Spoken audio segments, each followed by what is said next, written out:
appreciate you. All right, time now for This Week in Auto History. Mr. Mars happens to have that. Hot dog.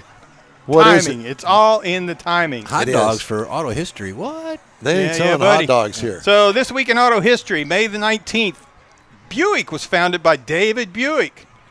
Great man. It was launched in 1904. It's actually the model year that it came out.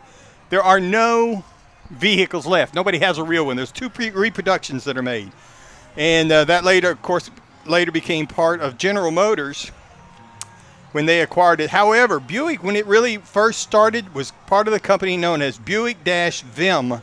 They built engines, combustible engines. Wait a minute. Them is in T-H-E-M? Them? Vim, V-I-M. Oh, Vim. Buick-Vim. I thought he said them. They manufactured internal combustion engines. They are still in He's business. from Neaterville. I know. He don't talk like us.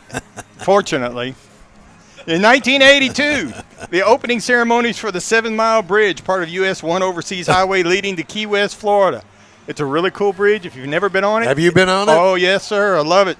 Did you have your clothes on? No, he was listening to Jimmy Well, Buffett. now it's a question of what Jimmy you got to Buffett. start with your clothes on. It's 7 miles. You got plenty of time to do other things along the way. Boy. Now, also in 1984, the SAAB 9000 was unveiled. Oh.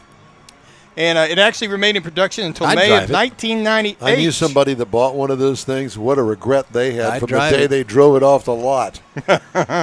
It was, well, a solid never car. mind. It was involved. They made it until 1998. We'll leave it at that.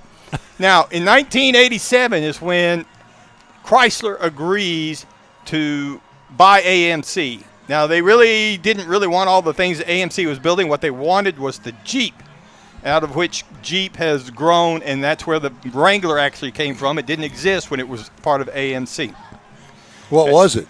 It was just like an XJ. They had numbers, YJ, and things like that. But the Wrangler didn't really exist. So anyway, that's the things I found interesting this week in auto history. Cool. Well, that'll work.